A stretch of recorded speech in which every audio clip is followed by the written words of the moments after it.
on his last second touchdown. I mean, honestly, I'm still sitting before y'all, and I still don't believe it. So I just saw it was Gronk in front of me, and I was just like, look, I got somewhere to be, so I had to get in the end zone, you know what I mean? Every time we practice it, it's for the Hail Mary, but got to be ready for anything. It's football, and just the way it ended, I mean, it sucked. I mean, never really been a part of anything like that. I feel like it's going to test our character big time, how we bounce back from something like that, and just got to make that tackle. Coach, it was fun to watch. What happened on that final play? Yeah, well, first of all, the idea that they haven't prepared for that situation, that's not true. That's so far from the truth. So I remember in 1996 when Bill was working for the Patriots.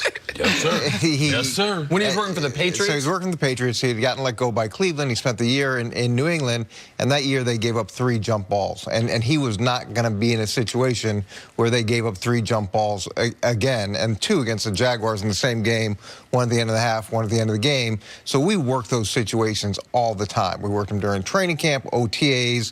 You cover them during the week. Now, when you look at that play, the first tackle is missed, okay? So the first tackle is missed right here, and then the rookie cornerback comes up to try to close that space instead of maintaining leverage on the outside guy, which now creates an avenue along the sideline.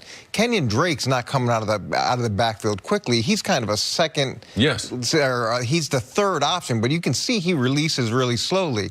The idea of having Gronk out there is you don't know if they're going to throw it up and try to have a jump ball type situation, or if they're going to do this. And you've got to have the personnel on the field to do both. All right, so a couple quick questions. One is, you were saying that you guys drilled and Bill drilled jump balls, but did they drill? I thought Gronk was saying we didn't practice the lateral play, this thing. Do you buy that? Look, Gronk may not have been in for that play because you don't assume that the ball's going to be 70 yards down the field and Gronk's going to have to make the tackle. He's in for a specific purpose. Now, that doesn't mean that the other team has to do what you want them to do, but you've got to be prepared for the hook and lateral, or you've got to be prepared for the jump ball, and they have the right to run either play. But why is Gronk in there when you're 75 yards from the end zone? And Ryan Tannehill's the opponent. They can't run the jump ball. They can. They'll get it to the 20. Like, if Gronk's in there to knock it down, but they can't run the Hail Mary play. But sometimes people will throw the ball up, and the idea is you tip the ball up to someone who then off the tip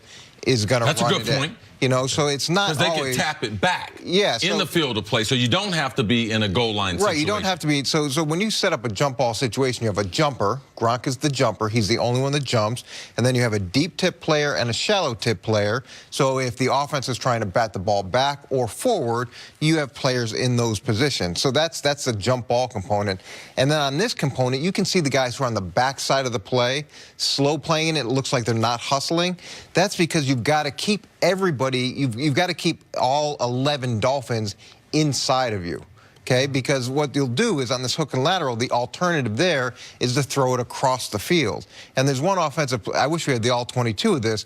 There is one guy who's missing from the screen, which I would imagine is setting up on the backside to throw it all the way across. Like my biggest problem, and I love your explanation of it, even though Gronk might have not been there, it was a good answer. And the hardcore examples from dating back to when this happened multiple times within a season. My biggest problem is with Jonathan Jones, number 31. He's the one that misses the first tackle. And you can see, I don't know what his responsibility, it was not to lay on the ground.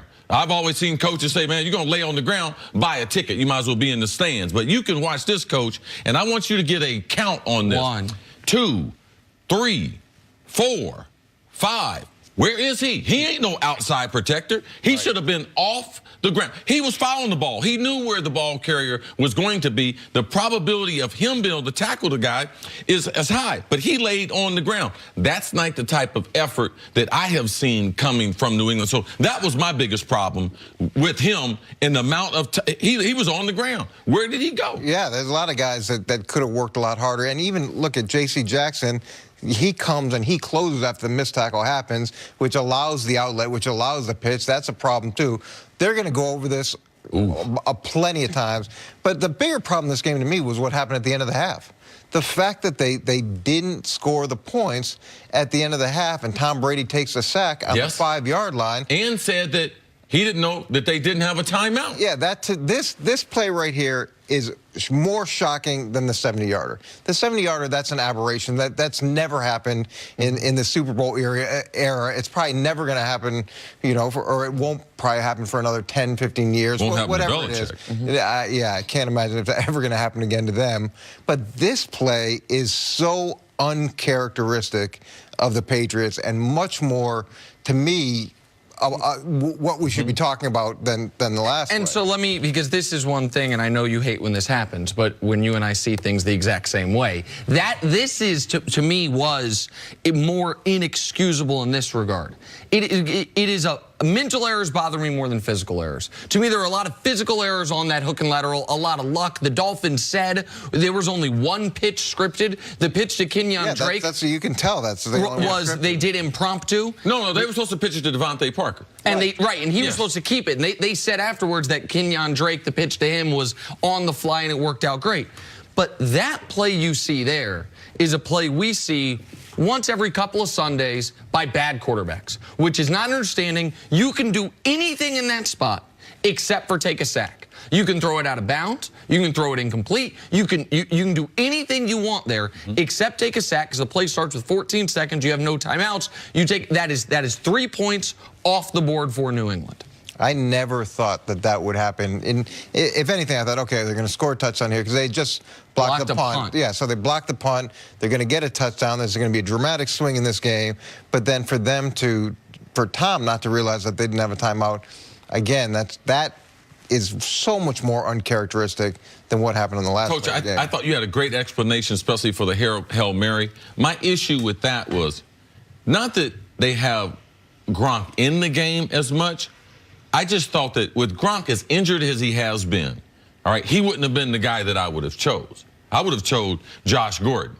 Josh Gordon would be my jump guy, and he's more athletic. And I know the Bills, Parcells, Belichick, they got this from Keyshawn, and I know having Gronk out there, but Josh is a little generous. I don't think they got it from Keyshawn. They used Keyshawn in this role. Whoever want to take credit, they lost the damn game yesterday because they didn't have a better athlete. Gronk in open space, he out there running with a peg leg. I mean, I see why Drake has somewhere to go. So, unfortunate, I haven't seen the Pats lose a game, you know, the Patriot way. That's what I was shocked about. When I was thinking I saw this result, we were like, okay, how did they lose?